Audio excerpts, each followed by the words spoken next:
कुछ जीतें ऐसी होती हैं जो सिर्फ चुनावी नतीजों में नहीं बल्कि सत्ता के गलियारों में, लोगों की बातचीत में हर जगह गूंजती हैं। आज हम हरियाणा की गढ़ी सांपला किलोई सीट के जनादेश का एक बहुत ही गहरा और निष्पक्ष विश्लेषण करेंगे। हमारा मकसद सिर्फ हार जीत के आंकड़े देखना नहीं है, बल्कि ये समझना है कि इतनी बड़ी एक तरफा जीत का असली मतलब क्या होता है और ये आने वाले वक्त में शासन की व्यवस्था के लिए क्या संकेत देता है। तो चलिए, हमारी पड़ताल शुरू होती है हरियाणा के रोहतक जिले से, गढ़ी सांपला किलोई। देखिए, ये सिर्फ नक्शे पर एक नाम नहीं है, ये हरियाणा की राजनीति का एक बहुत अहम केंद्र है। यहाँ की मिट्टी, यहाँ के लोग और यहाँ के जो असली मुद्दे हैं, वो सब मिलकर एक ऐसी सियासी जमीन तैयार करते हैं जिसे समझे बिना आप किसी भी चुनाव का सही विश्लेषण कर ही नहीं सकते। और इस विश्लेषण में आगे बढ़ने से पहले एक बात हम सबको याद रखनी चाहिए। हर वोट, हर आंकड़ा, उसके पीछे एक इंसान है, उसकी कुछ उम्मीदें हैं, उसकी कुछ परेशानियां हैं, उसका एक भरोसा है। आज हम इन्हीं आवाजों को इन बेजान से दिखने वाले आंकड़ों के जरिए सुनने और समझने की कोशिश करेंगे। तो इस पूरे जनादेश की तस्वीर साफ करने के लिए हम इन 6 हिस्सों से गुजरेंगे। हम नतीजों से शुरू करेंगे, फिर उनकी वजहों को टटोलेंगे और आखिर में भविष्य की जिम्मेदारियों तक पहुंचेंगे। ये एक सफर है, चलिए शुरू करते हैं। तो सबसे पहले जमीन का फैसला, 2024 के वो चुनावी नतीजे जो अपने आप में एक पूरी कहानी बयान कर देते हैं। ये वो आंकड़े हैं जिन्होंने इस चुनाव की दिशा और दशा दोनों तय कर दी। 72.7%। सोचिए जरा, ये सिर्फ एक नंबर नहीं है, ये अपने आप में एक लहर की कहानी है। कांग्रेस के उम्मीदवार भूपेंद्र सिंह हुड्डा ने जो वोट शेयर हासिल किया है, वो किसी भी चुनाव में आप समझिए असाधारण माना जाता है। ये साफ दिखाता है कि मतदाताओं का एक बहुत बड़ा हिस्सा एक ही तरफ, एक ही आवाज में बोल रहा था।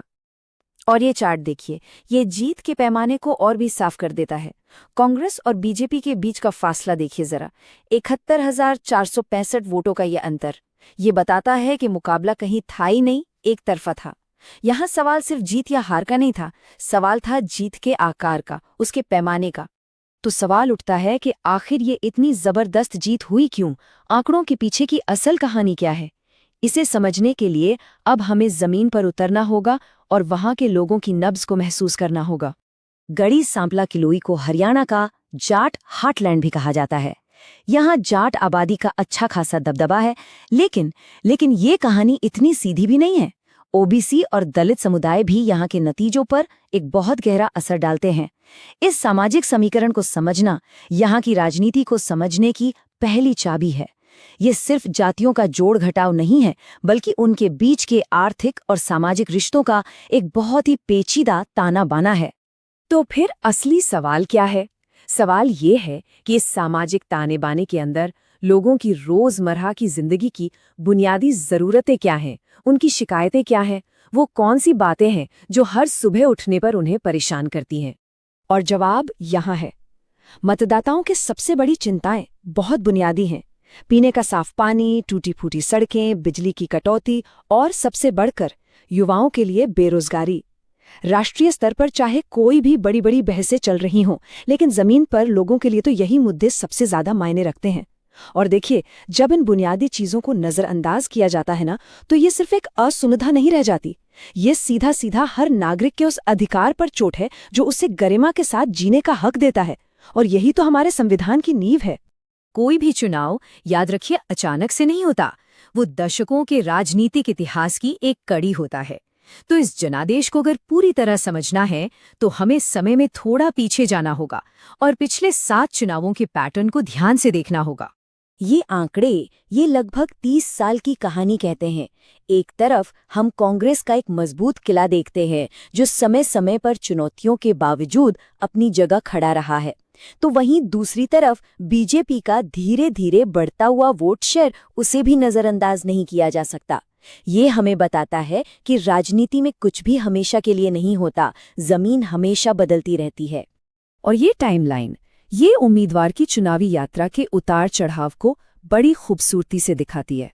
2009 में लोकप्रियता का शिखर, फिर 2014 में एक बड़ी चुनौती और उसके बाद 2024 में एक बहुत ही जबरदस्त वापसी। ये क्या दिखाता है? ये दिखाता है राजनीतिक लचीलापन और जमीन पर अपनी पकड़ बनाए रखने की क्षमता। चलिए अब आंकड़ों से एक कदम आगे बढ़ते हैं और रणनीति की बात करते हैं। कोई भी राजनीतिक गढ़ सिर्फ भावनाओं या नारों पर नहीं बनता, उसके पीछे एक मजबूत सिस्टम होता है, एक सोची समझी रणनीति होती है। तो आइए इस किले की बनावट को समझने की कोशिश करते हैं। हर किले की तरह इसकी भी अपनी कुछ ताकतें हैं और कुछ कमजोरियां। ताकत क्या है? भूपेंद्र सिंह हुड्डा का दशकों का तजुर्बा और जाट समुदाय में उनकी गहरी पकड़, ये बहुत बड़ी ताकत है। लेकिन दूसरी तरफ परिवारवाद के आरोप और एक उम्रदराज नेतृत्व, ये ऐसी कमजोरियां हैं जो विरोधियों के लिए एक आसान निशाना बन सकती हैं। अंदरूनी ताकत के साथ साथ बाहर का माहौल भी बहुत अहम भूमिका निभाता है। विपक्ष का बिखराव और स्थानीय मुद्दों पर सरकार की नाकामी, इसने कांग्रेस के लिए एक अच्छा मौका बनाया। लेकिन बीजेपी की जो शक्तिशाली राष्ट्रीय प्रचार मशीनरी है और साथ में आम आदमी पार्टी का बढ़ता हुआ प्रभाव, ये हमेशा एक खतरा बनकर सामने खड़े रहते हैं, जिससे लगातार सावधान रहना पड़ता है। रणनीति में हम हमेशा एक सवाल पूछते हैं, आपकी असली ताकत क्या है? वो क्या चीज है जिसकी नकल कोई दूसरा आसानी से नहीं कर सकता? इस मामले में वो है उम्मीदवार का अपना व्यक्तिगत ब्रांड और जमीन के लोगों से दशकों पुराना सीधा जुड़ाव। ये एक ऐसी पूंजी है, एक ऐसा एसेट है जिसे बनाने में सालों लगते हैं, और यही चीज इसे अनमोल और लगभग अजेय बना देती है। एक चुनाव जीतना ये सफर का अंत नहीं है, बल्कि ये तो एक नई और बहुत बड़ी जिम्मेदारी की शुरुआत है। तो अब हम विश्लेषण से आगे बढ़कर ये देखेंगे कि इस भारी जनादेश को शासन की कार्रवाई में, एक्शन में कैसे बदला जा सकता है। चुनाव सिर्फ वोटिंग के दिन नहीं जीते जाते। ये 90 दिन का प्लान दिखाता है कि कैसे एक अनुशासित अभियान धीरे धीरे अपनी रफ्तार बनाता है, अपने समर्थकों को लामबंद करता है और ठीक सही समय पर अपने चरम पर पहुंचता है। ये चुनावी प्रबंधन का एक क्लासिक उदाहरण है। और ये है शासन का खाका, एक ब्लूप्रिंट। जरा गौर कीजिए, ये प्राथमिकताएं सीधे तौर पर उन शिकायतों से जुड़ी हैं जिन्हें हमने पहले देखा था। युवाओं के लिए रोजगार, पानी, सड़क जैसी सुविधाएं और लोगों की शिकायतों की सुनवाई। देखिए, एक सफल नेता की पहचान यही है कि वो जनता की आवाज को अपने एक्शन प्लान का आधार बनाए। और हाँ, जब हम पारदर्शी कल्याण योजनाओं की बात करते हैं तो ये भी याद रखना जरूरी है कि भारत के डेटा संरक्षण कानून के तहत हर नागरिक की निजी जानकारी और उसकी सहमति का सम्मान करना, ये सिर्फ कानूनी नहीं बल्कि एक नैतिक जिम्मेदारी भी है। तो अब आते हैं सबसे अहम सवाल पर। इस भारी भरकम जनादेश का असली मतलब क्या है और आने वाले 5 सालों की असली परीक्षा क्या होगी? तो आखिरी बात ये है, ये जनादेश कोई फुल स्टॉप नहीं है बल्कि एक नई शुरुआत है। ये जनता और नेता के बीच विश्वास पर आधारित एक अनुबंध है, एक कॉन्ट्रैक्ट है। और याद रखिए, जितनी बड़ी जीत होती है, जनता की उम्मीदें और नेता की जिम्मेदारी भी उतनी ही बड़ी हो जाती है। अगले 5 साल इसी विश्वास की, इसी भरोसे की परीक्षा हैं। तो हम आज इस सवाल के साथ आपको छोड़ जाते हैं, जो सिर्फ एक नेता के लिए नहीं बल्कि हर उस व्यक्ति के लिए है जो शासन में आना चाहता है। आप एक ऐतिहासिक जीत को जनता के लिए स्थायी मूल्य में कैसे बदलते हैं? वो मूल्य जो हर नागरिक की गरिमा और आजीविका को बेहतर बनाएं। अगर आप एक जन केंद्रित नेता बनना चाहते हैं और अपने निर्वाचन क्षेत्र का उत्थान करना चाहते हैं तो blueprintstrategies.ai से mgr@blueprintstrategies.ai पर संपर्क करें या 08042041602 पर कॉल करें। राजनीति से परे उद्देश्य।